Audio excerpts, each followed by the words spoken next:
এবারের ভোট হচ্ছে মমতার সাথে জনতা, সেই জনতা বিজেপির পক্ষে আছে। এরা ভোটের সময় লুট করে। মধ্যমগ্রাম মানুষের কোনো উন্নতি নেই, কিন্তু মধ্যমগ্রামের নেতাদের আমি আপনাকে বলে দিচ্ছি, আপনি 15 বছর আগেকার তৃণমূলী নেতাদের দেখুন আর আজকে বর্তমানে দেখুন। রাজ্যের ল অ্যান্ড অর্ডারই যেখানে ঠিক নেই, সেখানে মধ্যমগ্রামের ঠিক থাকবে কী করে? কেন স্বাস্থ্য ব্যবস্থার কী পরিস্থিতি আছে দেখুন তো, প্রাইমারি স্কুলগুলো কী অবস্থা দেখুন তো। এখানে যে কেন্দ্রীয় প্রকল্পগুলো আছে, যেটা পশ্চিমবাংলাও কোথাও ঢুকতে দিচ্ছে না, মধ্যমগ্রামেও ঢুকতে দেয়, টাকা পায় না তো। স্বাস্থ্যসাথী কার্ডে তো বিভিন্ন হাসপাতাল টাকাই পায় না, রুগীই ভর্তি নেয় না, নিয়ে গেলেই বলে না না বেড নেই। চিকিৎসা ব্যবস্থা তো বাংলায় ভেঙে পড়েছে, কারণ আপনি চলে যান, আপনি চেন্নাই চলে যান, আপনি হায়দ্রাবাদ চলে যান, আপনি দিল্লি চলে যান, আপনি বোম্বে চলে যান, সেখানে দেখবেন সব বাঙালিরা চিকিৎসা করছে। রবীন্দ্রনাথ ঠাকুরের ছবি নিয়ে তৃণমূলের ছাত্র নেতা গিয়ে সেই ছবিটা জানিয়ে দিচ্ছে। মা কালীও পশ্চিমবাংলায় আসতে চাইছে না, বলছে না বাবা এখানে এক মমতা বলে মা আছে। মধ্যমগ্রামের মানুষ যেভাবে আমাকে সমর্থন করছে, আমি এই কদিনে ঘুরে ঘুরে দেখলাম, তাতে আমি একদম আশাবাদী যে পশ্চিমবাংলার বুকে তথা এই মধ্যমগ্রামের বুকেও মাননীয় প্রধানমন্ত্রী নরেন্দ্র মোদী যে স্লোগান দিয়েছিলেন, পাল্টানো দরকার চাই বিজেপি সরকার, আর মধ্যমগ্রামের মানুষ সেই একই জিনিস চাইছে, যে এখানেও মধ্যমগ্রামের যিনি বর্তমান বিধায়ক আছেন তাকে পাল্টে বিজেপির বিধায়ককে তারা তাদের প্রতিনিধি, জনপ্রতিনিধি হিসেবে চাইছেন।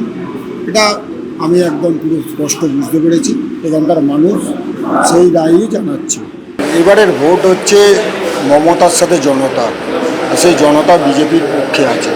আর যেখানে জনতা থাকে, জনতা জনার্দন, এখানে কে থাকলো কে না থাকলো কিচ্ছু সেখানে ওই জনতার ঝড়ে মমতা উড়ে চলে যাবে, সেরকম মধ্যমগ্রামেও উড়ে বেরিয়ে চলে যাবে তৃণমূল কংগ্রেস। এটাই তো বিজেপির বৈশিষ্ট্য আর কর্মীদের বৈশিষ্ট্য। তারা ক্যান্ডিডেট ডিক্লেয়ার হওয়ার পরে সঙ্গে সঙ্গে যেভাবে ঝাঁপিয়ে পড়েছে কর্মীরা, এবং সেই কর্মীরা স্বতঃস্ফূর্তভাবে উজ্জীবিত হয়ে, আজকে দেখেছেন কর্মীদের ঢল নেমে গেছিল, সেই কর্মী রয়েছে, একদিকে মানুষ রয়েছে, তারা যেভাবে এই লড়াইয়ে আমার সাথ দিচ্ছে, তাতে আমি নিশ্চিত যে মধ্যমগ্রামে ভারতীয় জনতা পার্টির আমি যে ক্যান্ডিডেট, আমি আগামী দিন জিততে চলেছি। এটা আজকের র্যালি দেখেই বোঝা যাচ্ছে। মানুষের প্রচুর অভাব অভিযোগ আছে। এক হচ্ছে, আমি মধ্যমগ্রামের গতকালই মধ্যমগ্রামের একটু বৃষ্টি হওয়ার পরেই গেছিলাম হাটে, একদম সহজ। ওখানে গেলে দেখবেন যে গ্রামের হাটও এর থেকে ভালো থাকে। আর সেখানে কি পরিস্থিতি, প্রায় হাঁটু সমান কাদা, জল রয়েছে, মানুষ হাঁটতে পারছে না, ব্যবসায়ীরা ব্যবসা করতে পারছে না, কোনো ইনফ্রাস্ট্রাকচার নেই, নোংরা একদম পুরো, মানে একটা বিতিকিচ্ছিরি পরিবেশ। একটা শহরের বুকে একটা গ্রামের থেকেও অস্বাস্থ্যকর পরিবেশ সেখানে সৃষ্টি হয়ে রয়েছে দিনের পর দিন, কোনো উন্নয়ন নেই। আমি আজকে নমিনেশন দিতে গেছিলাম লোহন্ডার ওদিকে, আপনি গেলে দেখবেন এটা কি, এটা গ্রাম না পাহাড়ের রাস্তা, রাস্তাই নেই, পুরো মাটির রাস্তা, বসে যাচ্ছে গাড়ি। এই পরিস্থিতি এখানে দিনের পর দিন। উন্নয়ন কোথায়? একটা একটা করে আপনি যান, যেখানে যাবেন, যে কটা গ্রাম অঞ্চল আছে, শহর অঞ্চলের কথা ধরুন, শহর অঞ্চলে মিউনিসিপ্যালিটির কোনো পরিষেবা নেই, ড্রেন পরিষ্কার হয় না, নোংরা পরিষ্কারের বিষয় আছে, তারপরে মানে বৃষ্টি হলে জল জমে যায়, এখানে কোনো স্বাস্থ্য ব্যবস্থা সেই পরিকাঠামো নেই। মানুষ বলছে আমাদেরকে, আর সবথেকে বড় কথা হচ্ছে এখানে সিন্ডিকেট রাজ, এখানে ভয়ের বাতাবরণ, এইগুলো মানুষ বলছে। এরা তো মানুষের সমস্যার কথা চিন্তা করে না, কারণ এরা ভোটের সময় কি করে, এরা ভোটের সময় লুট করে, আর এই লুট করার পর 5 বছর ধরে জনগণের জন্য যে কাজ করা দরকার, যে টাকাগুলো জনগণের জন্য আছে, সেই টাকাগুলোকে তারা ভোগ করে। আর ভোগ করার ফলে দেখবেন মানুষের কোনো উন্নয়ন হয়নি, মধ্যমগ্রাম মানুষের কোনো উন্নতি নেই, কিন্তু মধ্যমগ্রামের নেতাদের আমি আপনাকে বলে দিচ্ছি, আপনি 15 বছর আগেকার তৃণমূলী নেতাদের দেখুন আর আজকে বর্তমানে দেখুন, তাদের সম্পত্তির পরিমাণ, তাদের ব্যাঙ্ক অ্যাকাউন্ট দেখুন, লাফিয়ে লাফিয়ে বেড়ে গেছে। ব্যবসা করে না, বাণিজ্য করে না, চাকরি করে না, কোথা থেকে টাকা আসছে? এই লুটপাটের টাকা, গরিব মানুষের টাকা, তাদের উন্নয়ন হচ্ছে, গরিব মানুষ যেখানে ছিল সেখানে সেই টিভিরেই রয়ে যাচ্ছে। তার তো পরিকল্পনা আছেই এই মধ্যমগ্রামটাকে একটা মানে মডেল সিটি হিসাবে তৈরি করা, কারণ একদম এয়ারপোর্টের পাশে, এখানে অনেক কিছু করা যায়, যেহেতু এয়ারপোর্টের সামনে, এখানে অনেক কিছু করার পরিকল্পনা আছে। আমরা রাজ্যের যে সংকল্পপত্র বেরোবে, আমরাও এখানে সেইভাবে মধ্যমগ্রামের কী ডেভেলপমেন্ট আমরা করব আগামী দিন আমরা বার করে আপনাদের সামনে তুলে ধরব। আমরা চাই যে মধ্যমগ্রামের মানুষ, অর্থাৎ একটা এয়ারপোর্টের পাশে অন্যান্য শহরে যাবেন, দেখবেন কি মানে ব্যাপক ডেভেলপমেন্ট হয়ে গেছে। এখানে আপনি ছিটে ফোটা ডেভেলপমেন্ট পাবেন না। তো এখানে ডেভেলপমেন্ট বলতে দেখুন, এখানে বহু পুকুর বুঝিয়ে দিয়েছে, এখানে পুকুর বুঝিয়ে দিয়ে বিল্ডিং করে নিয়েছে। তারপরে এখানে একটার পর একটা জলাভূমি বোঝাচ্ছে, যেগুলো পুরো বেআইনি, কোটি কোটি টাকার খেলা হচ্ছে, লেনদেন হচ্ছে। এই অদ্ভুত এক পরিস্থিতি। এখানে উন্নয়নের নামে পুরো টাকা লুট হচ্ছে, আর আমরা মানুষ যে উন্নয়নটা চাইবে সেই উন্নয়নটা আমরা করে দেখাবো। মধ্যমগ্রাম তো ল অ্যান্ড অর্ডার সিচুয়েশন ঠিক নেই, এর সাথে সাথে রাজ্যের ল অ্যান্ড অর্ডারই যেখানে ঠিক নেই, সেখানে মধ্যমগ্রামে ঠিক থাকবে কী করে? এখানেও তো একই জিনিস, ভয় ভীতি, এখানে সিন্ডিকেট রাজ, এখানে গুন্ডা রাজ, এখানে তোলাবাজি, এখানে ট্যাক্সেশন মানে হচ্ছে কোনো কোম্পানিতে লেবার দিয়ে দিল, তার থেকে কাটমানি খাওয়া। এই পশ্চিমবাংলার থেকে বাইরে মধ্যমগ্রাম নয়, এখানে বরঞ্চ আরও বেশি কিছুই আছে, ক্রমশ প্রকাশ্য। সেইগুলো আপনাদের সামনে আমরা ধীরে ধীরে নিয়ে আসবো। কত জলা ভরাট হয়েছে, কত ফিডব্যাক দিচ্ছে আমাদের মধ্যমগ্রামের জনতা। এখানে দেখুন মিউনিসিপ্যালিটির কী পরিস্থিতি। এখানে মিউনিসিপ্যালিটিতে যারা শিক্ষিত বেকার যুবক রয়েছে, তারা চাকরি পেল না। আর যারা টাকা দিল, সেই টাকা মানে তৃণমূলের নেতাদের যারা টাকা দিল, তারা অনৈতিকভাবে অন্যায়ভাবে তারা মিউনিসিপ্যালিটিতে কাজ করবে। এখানে চলছে এইসব। এখানে স্বাস্থ্য ব্যবস্থার কী পরিস্থিতি আছে দেখুন তো, প্রাইমারি স্কুলগুলো কী অবস্থা দেখুন তো, এখানে বন্ধ হয়ে গেছে সব। তো এখানে পরিষেবা কোথায়? না আছে গণতন্ত্র, না আছে স্বাস্থ্য সুরক্ষা, খাদ্য সুরক্ষা ঢুকতে দেয় না। তারপর যে কেন্দ্রীয় প্রকল্পগুলো আছে, যেরকম পশ্চিমবাংলাও কোথাও ঢুকতে দিচ্ছে না, মধ্যমগ্রামেও ঢুকতে দেয় না। দেখুন, আমি মধ্যমগ্রামের মিউনিসিপ্যালিটির কথাই বলতে পারি। এখানে একটা স্বাস্থ্য পরিষেবা কেন্দ্র চালায়, আর দীর্ঘদিন ধরে এখানে মিউনিসিপ্যালিটিটা তৃণমূলই চালাচ্ছে, সরকারও 15 বছর তৃণমূল চালাচ্ছে। আপনি গিয়ে খোঁজ নিন, ওই মিউনিসিপ্যালিটিতে কিছুদিন আগে যে সরকার স্বাস্থ্যসাথী কার্ড করেছে, সেটাকে চালু করলো এই বোধহয় 1.5-2 মাস হবে। আপনি ভাবুন, সরকারের স্বাস্থ্যসাথী কার্ড, যেটা গর্ব করে তৃণমূলের নেতারা বলে, সেটা একটা তাদেরই পরিচালিত মিউনিসিপ্যালিটি, অর্থাৎ তৃণমূল পরিচালিত মিউনিসিপ্যালিটিতে আজকে 15 বছর পর চালু করছে।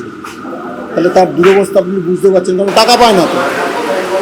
স্বাস্থ্যসাথী কার্ডে তো বিভিন্ন হাসপাতাল টাকাই পায় না, রুগীই ভর্তি নেয় না, নিয়ে গেলেই বলে না বেড নেই। আর আপনি যদি আয়ুষ্মান ভারত কার্ড নেন, তো আপনি পশ্চিমবাংলা না, যে কোনো ভালো আপনি হাসপাতালে বা নার্সিংহোমে আপনি চিকিৎসা করতে পারবেন। বাংলার বাইরে গেলে স্বাস্থ্যসাথী কার্ড চলবে না। বাংলার বাইরে যাবেন আপনি, সেখানে গিয়ে আয়ুষ্মান ভারত কার্ড দেবেন, সেখানে আপনার চিকিৎসা হবে, সুচিকিৎসা হবে। চিকিৎসা ব্যবস্থা তো বাংলায় ভেঙে পড়েছে, কারণ আপনি চলে যান, আপনি চেন্নাই চলে যান, আপনি হায়দ্রাবাদ চলে যান, আপনি দিল্লি চলে যান, আপনি বোম্বে চলে যান, সেখানে দেখবেন সব বাঙালিরা চিকিৎসা করছে। আপনি ভেলোরে চলে যান, দেখবেন বাঙালি সব চিকিৎসা করছে। কারণ বাংলায় স্বাস্থ্য ব্যবস্থা পুরো ভেঙে পড়ে গেছে, বেহাল স্বাস্থ্য ব্যবস্থা। বাংলার সংস্কৃতি আর বেঁচে আছে, আমি ওপার বাংলার সাথে তুলনা করি না, কোনো আলাদা কিছু নয়। ওপার বাংলায় কী করছে, আমাদের কবিগুরু রবীন্দ্রনাথ ঠাকুর, নজরুল ইসলাম, তাদের সেই ছায়ানট্য, যেখানে তাদের স্মৃতি বিজড়িত জায়গা রয়েছে, সেখানে ঢুকে জিহাদিরা ভাঙচুর করছে। আর এপার বাংলায় কী করছে, রবীন্দ্রনাথ ঠাকুরের ছবি নিয়ে তৃণমূলের ছাত্রনেতা গিয়ে সেই ছবিটা জ্বালিয়ে দিচ্ছে। এখানে কি হচ্ছে, আমার এক বোন গিয়ে গান গাইতে উঠেছে, আর গান গাইতে উঠেই পশ্চিমবাংলার বুকে গান গাইছে, জাগো মা সবে শুরু করেছে। এক চাচা, দাড়িওয়ালা চাচা উঠে বলছে যে এখানে এই গান গাওয়া যাবে না, এই পশ্চিমবাংলার মধ্যে। কোথায় শিক্ষা সংস্কৃতি? ওপার বাংলার বুকে দেখুন, বাংলাদেশে একটার পর একটা হিন্দু মন্দির ভেঙেছে। এপার বাংলায় দেখুন, একটার পর একটা হিন্দু মন্দিরের উপর আক্রমণ হচ্ছে, বজরংবলীর মূর্তি ভেঙে দিচ্ছে, কালী মায়ের মূর্তি ভেঙে দিচ্ছে, এখানে দুর্গা মায়ের মূর্তি ভেঙে দিচ্ছে, সরস্বতী মায়ের মূর্তি ভেঙেছে। এই বারাসাতে কিছুদিন আগে সরস্বতী পুজো করতে দিল না, একটা স্কুলে পার করে দিল। আর মা কালীও পশ্চিমবাংলায় আসতে চাইছে না, বলছে না বাবা, এখানে এক মমতা বলে মা আছে, আমি যদি মরতে যাই তাহলে আমাকে ধরে প্রিজন ম্যানে ভরে দেবে। এই পশ্চিমবাংলার পরিস্থিতি, সংস্কৃতি আছে। ওপার বাংলার সাথে এপার বাংলার কোনো পার্থক্য আছে? ওপার বাংলায় দেখুন, ওপার বাংলায় খোকন দাস তো জ্বালিয়ে পুড়িয়ে মেরে দিল, তালিবান মানে তালিবান শাসন এরম দেখা যায় না, ভিডিও করে ছেড়ে দিচ্ছে। এপার বাংলায় দেখুন হরগোবিন্দ দাস, চন্দন দাস মুর্শিদাবাদে, তাকে কুপিয়ে কুপিয়ে খুন করে দিল জিহাদিরা। এটা পশ্চিম বাংলাদেশ হয়ে গেছে। নারী সুরক্ষা তো মমতা ব্যানার্জির মন্ত্রী নিজে বলছে, মৎস্যমন্ত্রী অন ক্যামেরা বলছে যে আমি সকালবেলা খবরের কাগজ খুলতে ভয় পাই, খবরের কাগজ খুললেই দেখবো কোন মায়ের কী শিলতানি হয়ে গেছে, কোন ছাত্রীকে নিয়ে গিয়ে কারখানার ভেতর ধর্ষণ করে দিয়েছে, কোন মায়ের ওপর ইজ্জত লুটে নিয়েছে। আজকে এই পরিস্থিতি তৃণমূলের নেতা মন্ত্রী বলছে, আর মমতা ব্যানার্জি তো সিলমোড় দিচ্ছে। বাংলার মা বোনেদের বলছে 8টার পর তোমরা কেন বাইরে বেরো রাস্তায়, কারণ মহিলা সুরক্ষা কোথায় দেবেন? এই পাশেই কামদুনিতে মমতা ব্যানার্জি কি উক্তি করেছিল আপনাদের মনে আছে? মাওবাদীরা আন্দোলন করছে, একজন মহিলা মুখ্যমন্ত্রী। আরজি কর দেখুন কি পরিস্থিতি করে দিয়েছে, নারী সুরক্ষা। আপনি চলে যান ল কলেজ, মুখ্যমন্ত্রীর বাড়ির থেকে হাঁটা দূরত্ব, সেখানে একজন তৃণমূল ছাত্র পরিষদের নেতা ল কলেজের ভেতর একজন তৃণমূল ছাত্রীকে ধর্ষণ করছে। শিক্ষা, সংস্কৃতি, নারী সুরক্ষা কোথায়? দেখুন কি দুরবস্থা, কোথায় চলে গেছে এই পশ্চিমবাংলা, যে মা বোনদের ইজ্জত নিয়ে টানাটানি হয়ে গেছে। তাই তো আমরা বাংলার মানুষের কাছে, মধ্যমগ্রামের মানুষের কাছে আবেদন করছি যে বাংলাকে যে শাসন ব্যবস্থা চলছে, মাননীয় নরেন্দ্র মোদী ওই জন্যই তো আওয়াজ দিয়েছেন, বাংলার মানুষের কাছে আহ্বান রেখেছেন, আর বলছেন পাল্টানো দরকার চাই বিজেপি সরকার, আর বাংলার মানুষ তাতে বিশ্বাস করছেন। যেই দলের কালচারটাই এরকম, যেই দলে ক্রিমিনাল রয়েছে, যেই দলে মা বোনের ইজ্জত করে না, এটা নতুন কিছু আপনাদের কাছে? নতুন কিছু রাজ্যে ওই জিহাদি সরকার যেরকম চলে, বাংলাদেশ, পাকিস্তান, এখানেও সেই একই জিনিস। ওই জন্যই তাদের মুখ থেকে এরকম ভাষা বেরোয়, কি কুড়িচিকর ভাষা। আর এই মুখ্যমন্ত্রীর ভাষার জন্যে তার ভাইয়েরা নিচের তলায় একই কায়দায় সব ভাষা, এটা ভদ্র সমাজে আপনি ব্যবহার করতে পারবেন না। বাংলার মানুষ বিচার করে। আমি তো আপনাকে বললাম বাংলায় ইতিহাস সৃষ্টি হবে, আর মধ্যমগ্রামেও ইতিহাস সৃষ্টি হবে। বাংলায় পরিবর্তন হবে, সাথে সাথে মধ্যমগ্রাম বিধানসভাতেও পরিবর্তন হবে।